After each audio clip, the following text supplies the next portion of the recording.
You're listening to the Cyberwire Network, powered by N2K.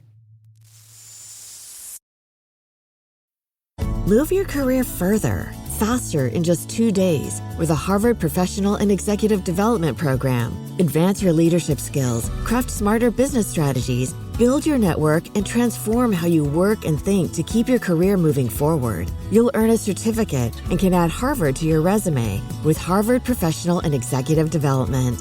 Learn more at professional.dce.harvard.edu/Spotify.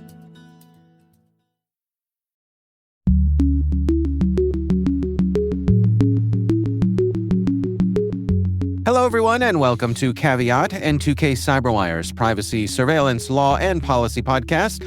I'm Dave Bittner, and joining me is my co-host Ben Yellen from the University of Maryland Center for Health and Homeland Security. Hey there, Ben. Hello, Dave. On today's show, Ben dives into policy changes we might expect from the next FCC chairman.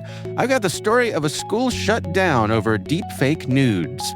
And later in the show, my conversation with Danny Allen, Sneak's CTO. We're discussing how AI regulations are influencing both the security of AI tools and the broader software ecosystem. While this show covers legal topics and Ben is a lawyer, the views expressed do not constitute legal advice. For official legal advice on any of the topics we cover, please contact your attorney.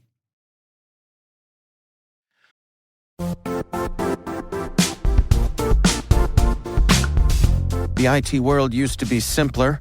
You only had to secure and manage environments that you controlled.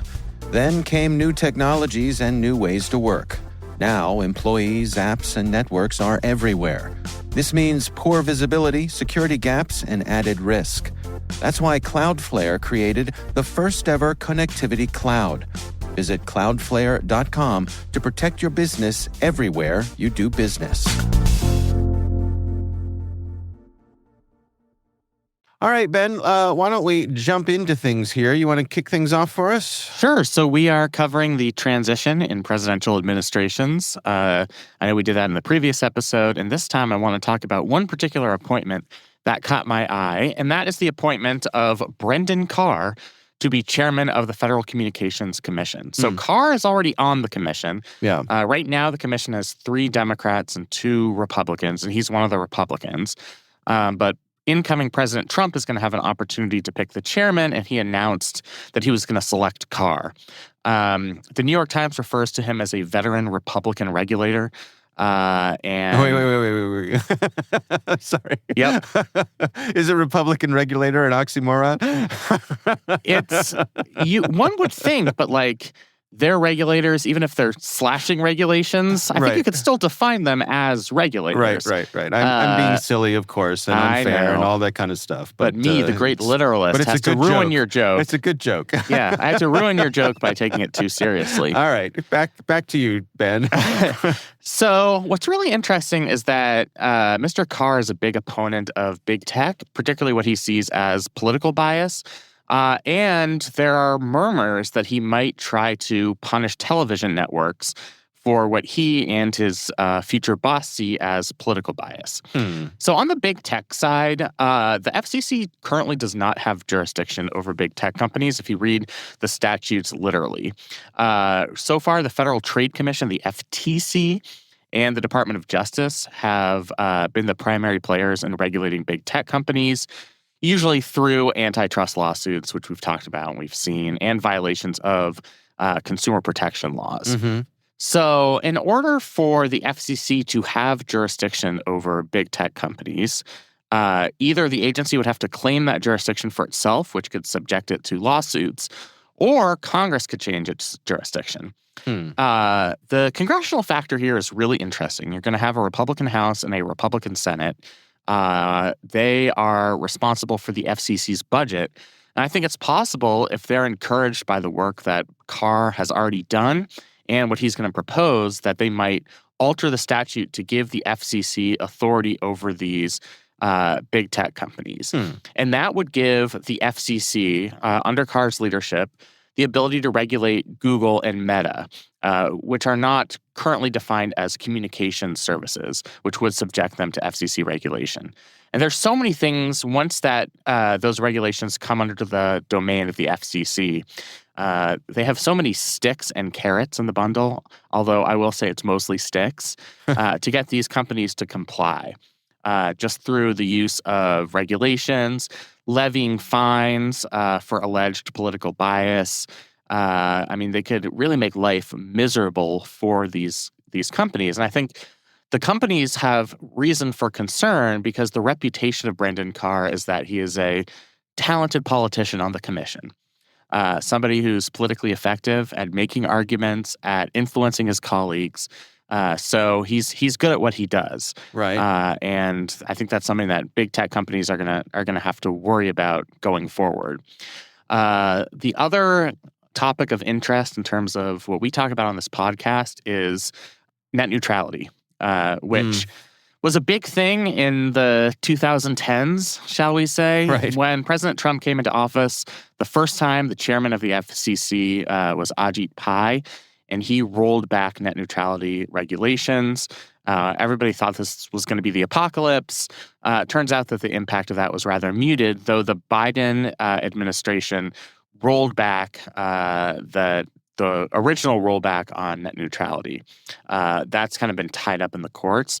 I think under Mr. Carr's leadership, we'd see net neutrality once again be thrown to the wolves. And it's just not something that he believes in, and it's not something that him, with a majority of the commission, will be able to put forward. One other area of interest that he has is the promotion of high-speed wireless internet. You can imagine one of his favorite ideological brothers is Mr. Elon Musk. In late 2020, so while President Trump was still in office the first time, the government issued under the FCC an $885 million grant to the Rural Digital Opportunity Fund, and that went to the Starlink satellite internet provider owned by Elon Musk. The Democratic-led FCC revoked that grant under the allegations that they weren't meeting requirements, though Mr. Carr, who wrote the minority report on the commission, basically said, this is political bias. You people just don't like Elon Musk. And so that's something else that could be reversed. So I think we're going to just see vast changes coming to the FCC. Wouldn't even talk about what he's going to try and do with television stations. I know that's beyond our purview, but President Trump has threatened to pull licenses for stations who don't comply with his demands. Yeah. All right.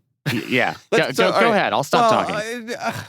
Okay, couple questions. Right now, as you mentioned, the FCC is 3-2 with Democrats versus Republicans in terms of the commissioner count. Does Trump have the ability to flip that? Yes, he does. Okay, so he can fire people on that commission at will. He will be able to get control of the commission. Yeah. Okay. All right, so we assume we're going to have a Republican-controlled FCC. Yes. With a Republican head of the FCC. All right. This notion of bias among organizations that the FCC has authority over. Wasn't it Reagan who got rid of the equal time? Got rid of the fairness doctrine. Doctrine. And so, does anybody think that MSNBC or Fox News or, bias is, it's not a bug, it's a feature of broadcast networks these days, right? Yeah, and it's not just like a custom. There are rules in place that prevent stations from being punished for their editorial content. Right. I think there are ways around that if Trump and Carr can be smart about it. It's kind of the way the Democrats pulled the plug on Starlink is you attack them for particular regulations, even if your secret motivation is to stop Elon Musk from making even more money. You do it through regulatory shenanigans. I see. And those would certainly be available to Carr and Trump, although that's the type of thing that might get tied up in court. I know people kind of roll their eyes at this is a threat to a democracy. We're almost a decade into the Trump era, and there's only so many times you can say that before people stop listening. But I do think threatening to pull licenses from private media organizations for alleged political offenses is bad and wrong. Because CBS didn't do a hard enough interview on Democratic nominee Kamala Harris, that doesn't mean that they should lose their broadcast license under the FCC. Right. I think would be bad for everyone, no matter what the political bias is. And yeah, Fox News would not survive the next Democratic administration if we set a precedent that the FCC has this type of regulatory ability. I think Carr, just based on how talented he is, might be a little more cautious about doing something like that so explicitly. I think he's a clever Trump hatchet man and not a goofball Trump hatchet man, if So that makes sense. He's not a hack. He's capable. No, he's the type of person who writes Wall Street Journal editorial op-eds. So he's an ideological warrior on behalf of the Trump agenda, but he's not. You look at somebody like the Attorney General nominee Matt Gaetz, where even Republican members of Congress kind of think he's a joke. Right. Though he still might be confirmed. Right. But somebody like Carr, I mean, there's going to be unanimous Republican support in the Senate for him. Republicans I follow on social media who are active in this space were 100% positive about Carr's nomination and think that he can make a big difference at the FCC the way Ajit Pai did. I mean, that was one of the areas where ideological conservatives were very pleased with the direction of the agency under Trump. And I think they have the opportunity to continue some of the progress that they made with deregulation and perhaps some additional regulation. I wonder, too, and I'm straying into an area that I have limited knowledge about, but to what degree does the FCC's power come from its ability to govern the airwaves? And I mean the literal spectrum airwaves. Right. And it's my perception that the importance of that is falling off tremendously. Very few people have antennas outside of their houses anymore to pick up TV. Most people get their TV either from cable or these days, online. Right. We streaming. We're cord cutters, and so we just get everything streamed via the internet. You're a better man than me. I would do that, but live sports. Got to have my live sports. Yeah. YouTube TV, my friend. So I wonder if, along with that, does that mean a decline in power of the FCC? In other words, could a major broadcast network like ABC, for example, say, okay, mess with our license. We're sending everything out over cable anyway, so have at it. You know what I'm saying? You understand what I'm getting here? I do, yeah. I don't think that's something that ABC is going to want to mess around with. Yeah. Especially because, as we talked about, Congress controls the FCC's budget. And if they want the FCC to have powerful influence over big media companies, they have the ability to change the law to define FCC's jurisdiction the way they want to define it. So if it's not regulation of literally what's broadcast over the airwaves, they'll conform the language to make sure that these big media companies are still regulated. Yeah. And they have the power to do that. So I just don't think it's going to be much comfort for ABC to go to this new FCC and say, hey, guess what? We're not broadcasting over the airwaves anymore. Right. We're fully a streaming service. Then the FCC could come back and say, hey, guess what? We just now have a statute saying that we can regulate streaming services. Right. No, so that's a good point. I don't think that's going to be the relief that some of these big media companies think they are. Now, to the credit of these media companies, I don't think they're going to lay down and play dead if the FCC comes at them with stringent requirements or demands for editorial control. I think the media does a pretty good job fighting back against that sort of thing. Right. And they've done that in various realms over both Democratic and Republican administrations. But that's where I think an effective FCC chairman could have the most impact in whether it's through regulatory rules, fines, et cetera, or just through the bully pulpit of being the FCC chairman to try to force these companies to be less politically biased towards liberals, which is what's happening in the eyes of Carr and the other Republican appointees of the FCC and Trump himself. Mm-hmm. So that's really where the controversy is going to lie. Even if he's not able to promulgate all of this into specific rules, it's going to be going on TV and saying, we, the official federal government agency that has oversight over these media companies, are writing a letter to demand changes because we don't like the way CBS conducted its interview with Kamala Harris. Right. That sounds kind of Russian and Chinese to me. Well, I mean, yeah, isn't that on a collision course with the First Amendment?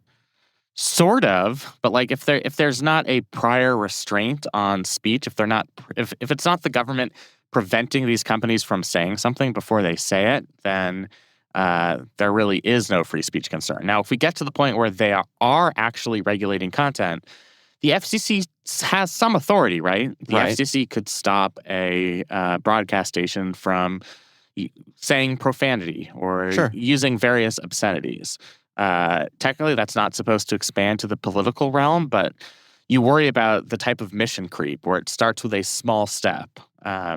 Maybe it's rules regulating presidential primary debates, and then they just continually encroach on the FCC or on these broadcast stations' independent authority to maintain some level of editorial control. That's what I'd worry about. Yeah, I see people refer to this as working the refs.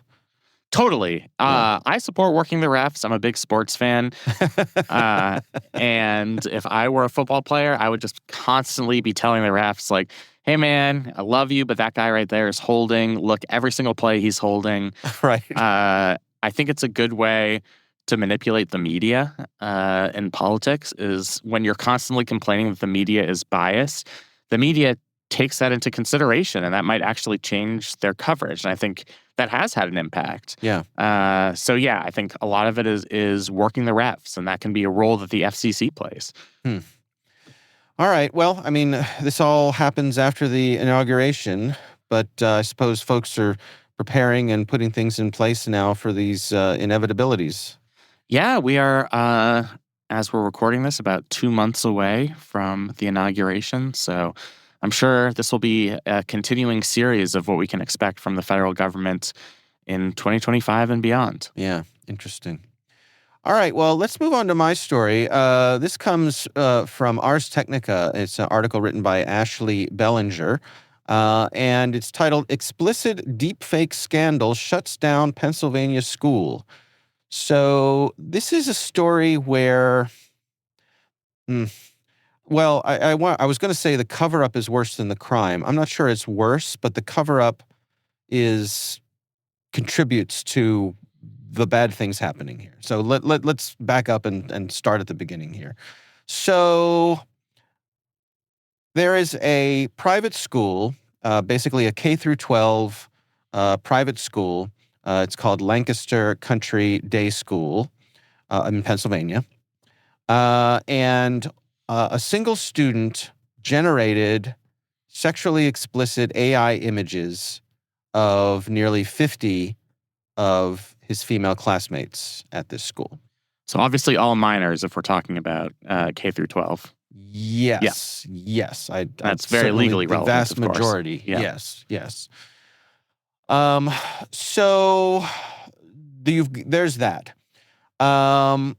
But then the head of the school learned of this problem back in November of last year when a student anonymously reported the deepfakes. And evidently the school has a portal called Safe to Say Something, which is great. You know, a place where you can report things anonymously if there's a problem.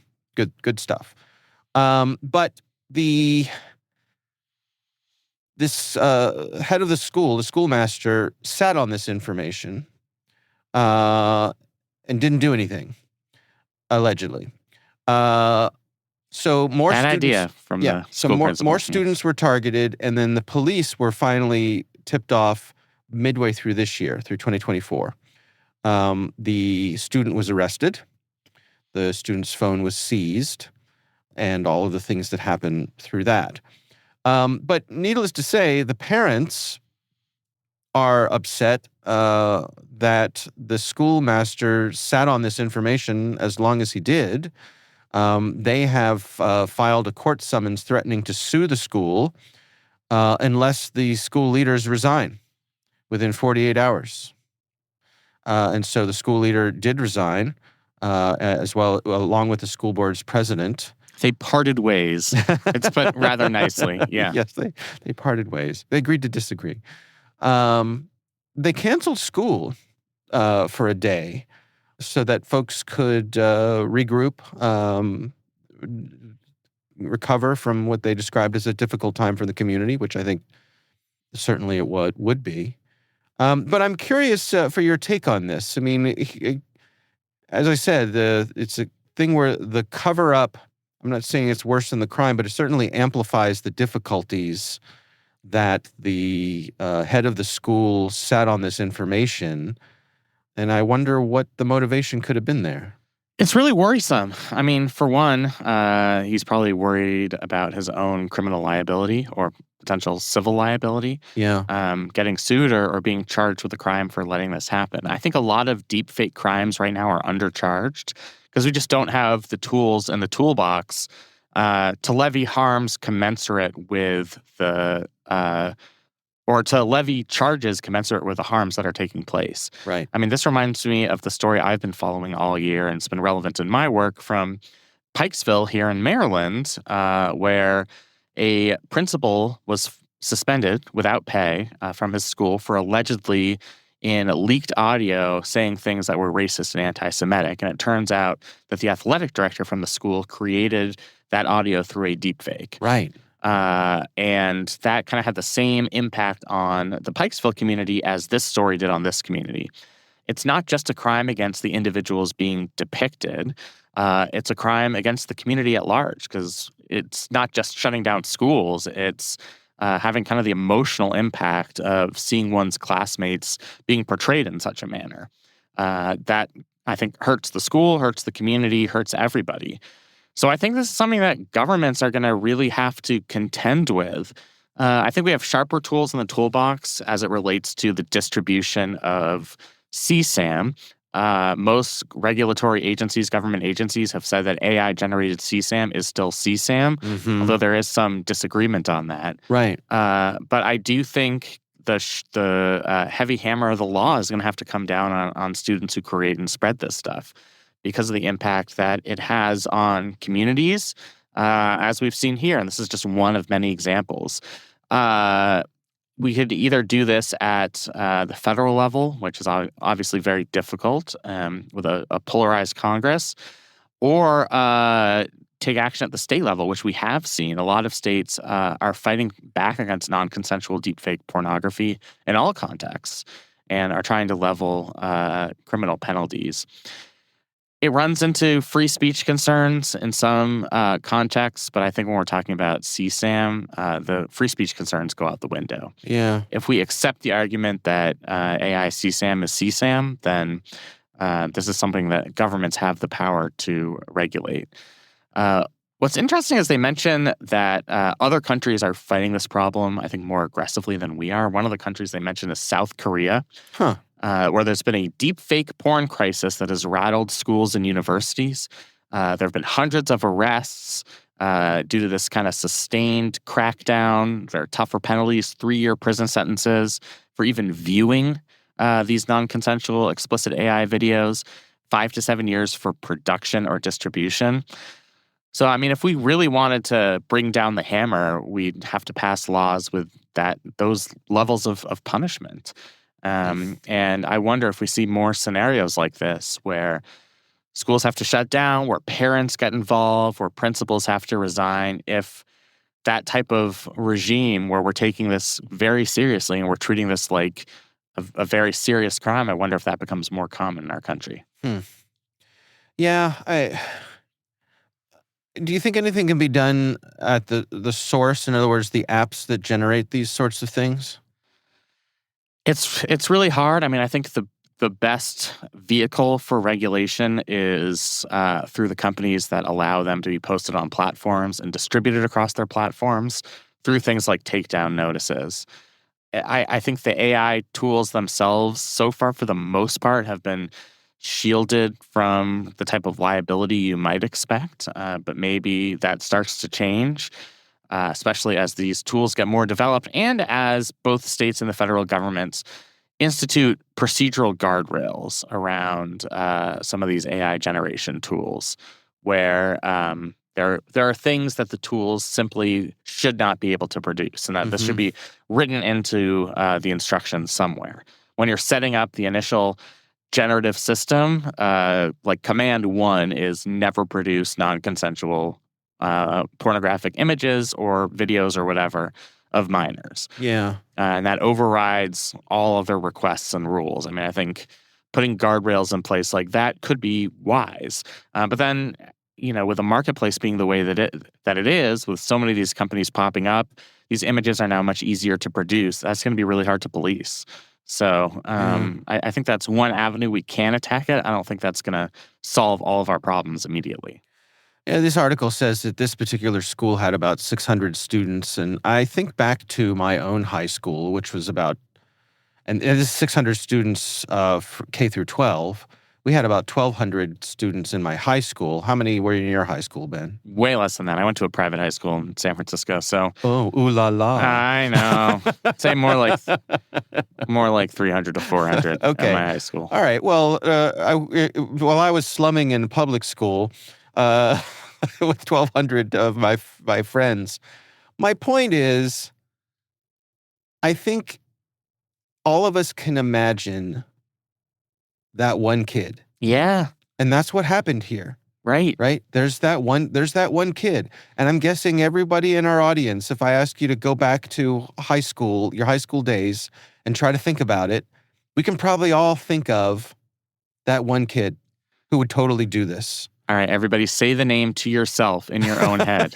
Right. That's what we're all doing. And so that's, I think that's partly what we're up against here. And I wonder, are there other things in schools that have such strong prohibitions to discourage kids from doing it? Like, I'm thinking of a kid bringing a gun to school. Right. Or like hard drugs.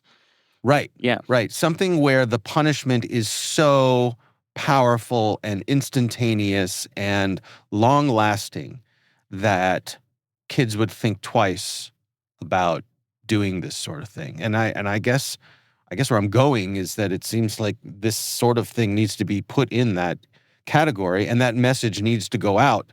The first day of school when you have your assembly, right? Say, this will not be tolerated, and if you do something like this, you will never expulsion / referral to law enforcement. Right. Yeah. Right. I mean, because high school students don't have the same sort of protections against inhibitions that we have. Right. And I think that's why it kind of deserves additional regulation. Also, the harms are more diffuse when we're talking about things that happen at schools. No matter what happens, it's just you're affecting the learning environment, which can set students back years potentially. Right.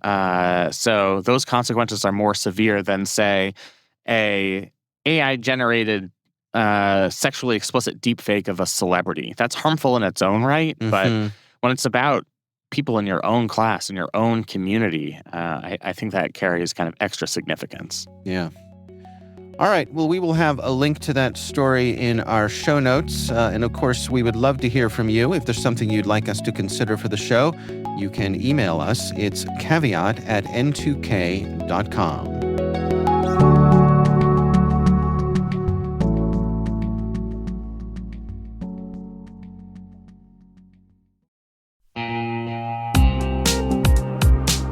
And now, a word from our sponsor, NordPass.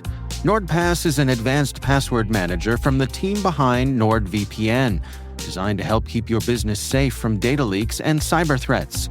It gives your IT professionals control over who has access to your company's data and makes it easy for everyone else on your team to use strong passwords. Right now, you can go to www.nordpass.com/cyberwire for 35% off the NordPass Business Yearly Plan. Don't miss out on that.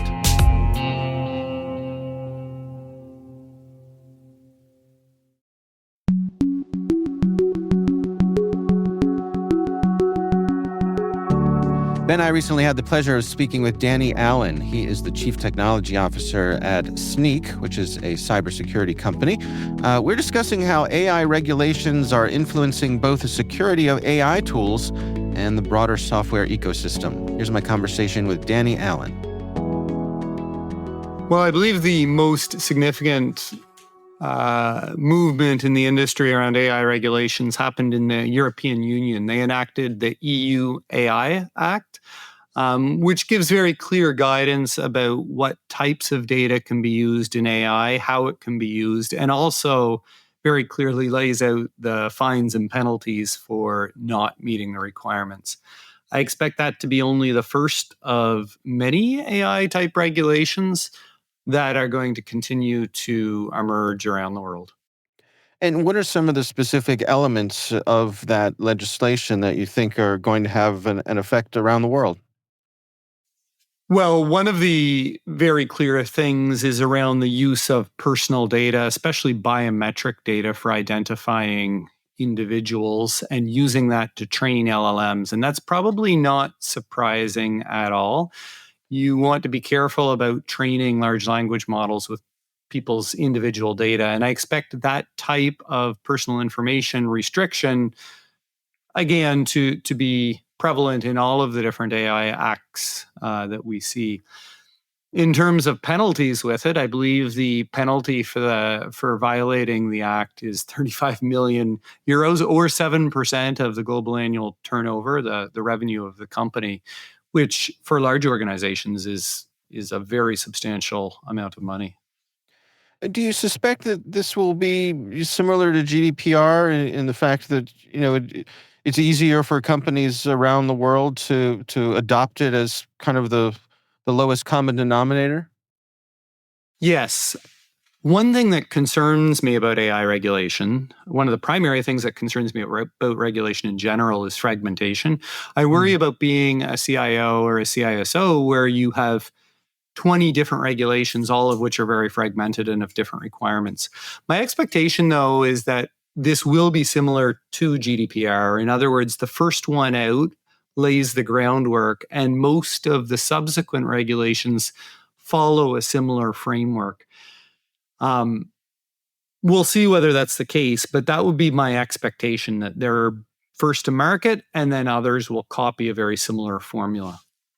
Well, speaking of fragmentation, when we talk about privacy legislation, for example, and the lack of a federal privacy legislation here in the United States, people often complain or comment that, that leads to fragmentation among the various state regulations.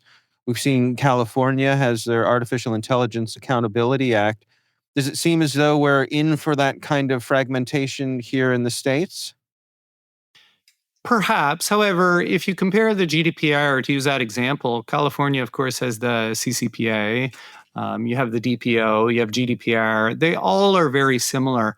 I do expect there to be fragmentation, but as long as they're generally focused around the same core tenets of AI requirements, then I think it will end up being easier for everyone, perhaps, but the lawyers that have to catch the nuances between the different regulations that emerge.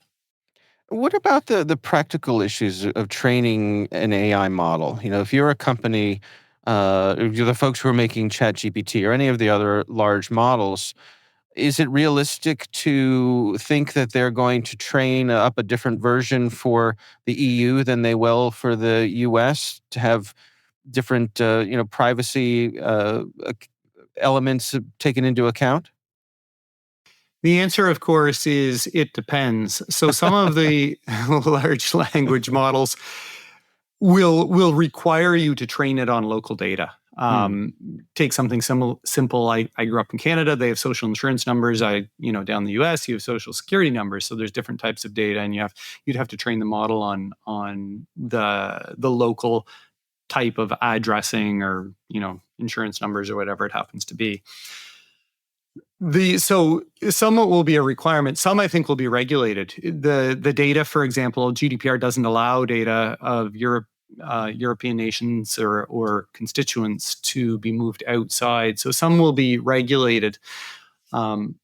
I think it will depend on the type of data more than anything else. There will certainly be some kinds of data that are global in nature, and code comes to mind. Of course, you probably know that Sneak uses Gen AI fixes. We use LLMs to generate fixes for coding mistakes. Code is pretty universal. And so the code that you use in the European Union will be very similar to the code that you're using in the United States.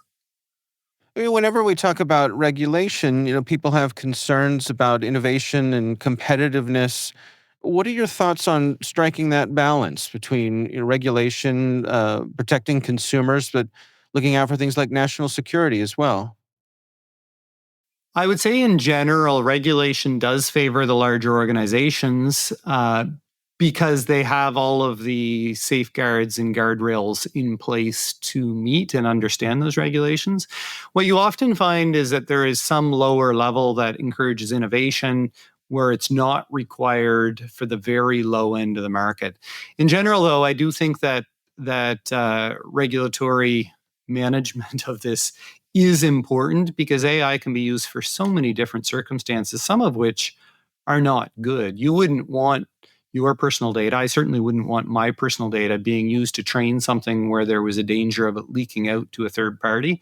And so having the right practices in place and managing the data going into the LLM and the data coming out of the LLM, I do believe is important to protect the rights of the individuals that are behind that data.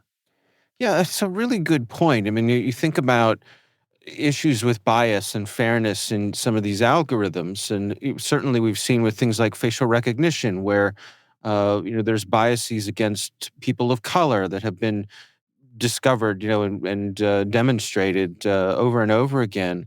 It seems to me like in some of these high impact sectors, you think about things like employee or healthcare or even criminal justice. There has to be a look at those sorts of ethics. Yes, that is certainly the case, or especially around individuals and identification. Again, I go back to it depends, because if you're dealing in a world of non-personal data, then LLMs probably don't have the same challenges that exist. I always say there's kind of five types of data that go into and come out of an LLM. Hmm. There is text, which is what everyone immediately jumps to, but what you're referring to are images or video or audio or code. Those are the five different, those middle three, images, video, and audio. There are biases associated with them, and you don't want discrimination coming out of them. My only comment is I believe it's important to disclose when you're tuning the bias, so that people are aware that tuning is taking place. Let's pivot here to partnerships. When we talk about private and public partnerships of implementing these regulations, we see agencies, folks like the Department of Energy, the Department of Defense, and CISA, they're asking for commentary when it comes to getting input from the private sector. I mean, it strikes me that's a key element here to come out with good outcomes. Yeah, you definitely want those partnerships. And there's partnerships, first of all, with the models, because there are a lot of different models. And last year, actually, there were 50 new models introduced. Now, everyone is familiar, of course, with GPT 4.0 and Anthropic and Mistral and some of the bigger ones. Um, I believe it's important, first of all, to have partnership with the model creators, which is very expensive. But the value of that is that you have models that can be used for the business purposes that you're involved in. So for the example I always give is around StarCoder, because we use StarCoder, which is a coding specific model.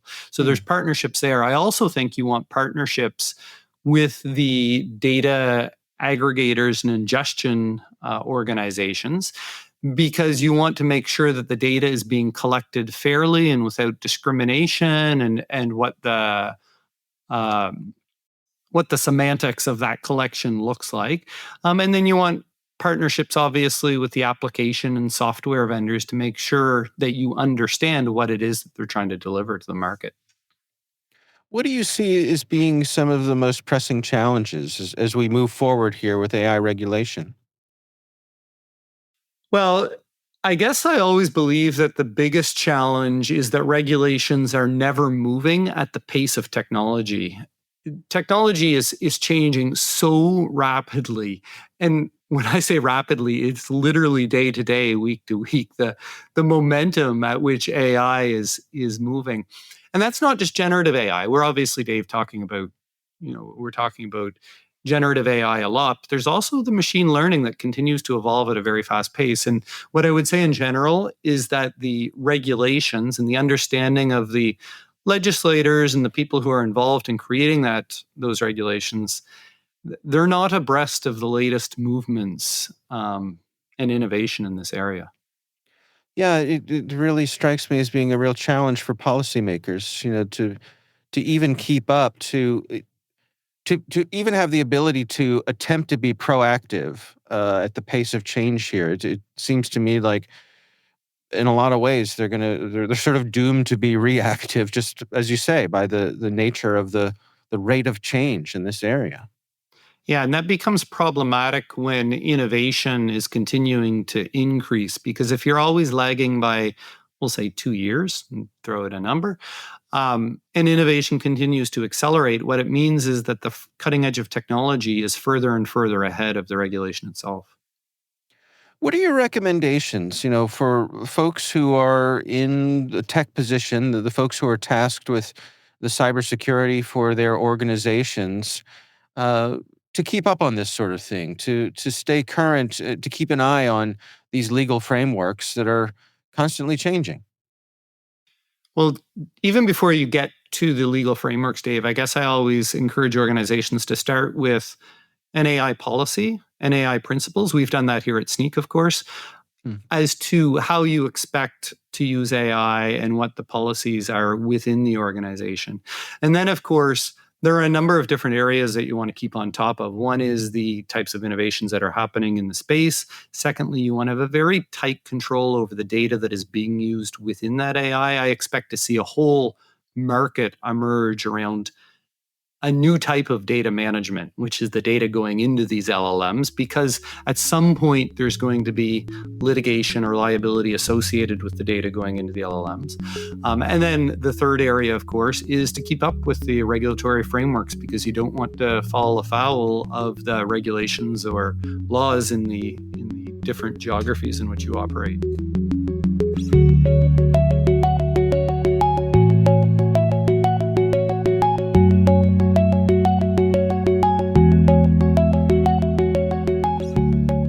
Interesting stuff, huh, Ben? Yeah, I mean, we're still in the infancy of AI regulations. We started here in Maryland with just having basic regulatory standards that were enacted this past year for state agencies. So it's just going to be really interesting to see how these develop and how the regulations interplay with the AI tools that these companies are building. Yeah, absolutely. Well, we appreciate Danny Allen for joining us, somebody who's in the midst of all this stuff on a day-to-day basis. Again, he's the Chief Technology Officer at Sneak, and we appreciate him taking the time.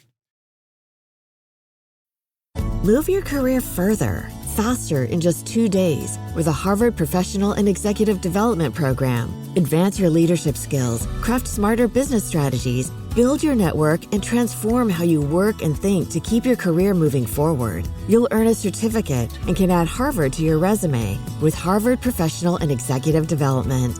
Learn more at professional.dce.harvard.edu/Spotify.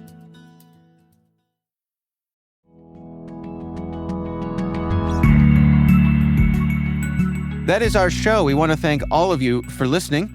We'd love to know what you think of this podcast. Your feedback ensures we deliver the insights that keep you a step ahead in the rapidly changing world of cybersecurity. If you like our show, please share a rating and review in your favorite podcast app. Please also fill out the survey in the show notes or send an email to caveat@n2k.com. We're privileged that N2K Cyberwire is part of the daily routine of the most influential leaders and operators in the public and private sector, from the Fortune 500 to many of the world's preeminent intelligence and law enforcement agencies. N2K makes it easy for companies to optimize your biggest investment, your people. We make you smarter about your teams while making your teams smarter. Learn how at n2k.com. This episode is produced by Liz Stokes. Our executive producer is Jennifer Iben. The show is mixed by Trey Hester. Our executive editor is Brandon Karpf. Peter Kilpe is our publisher. I'm Dave Bittner. And I'm Ben Yellen. Thanks for listening.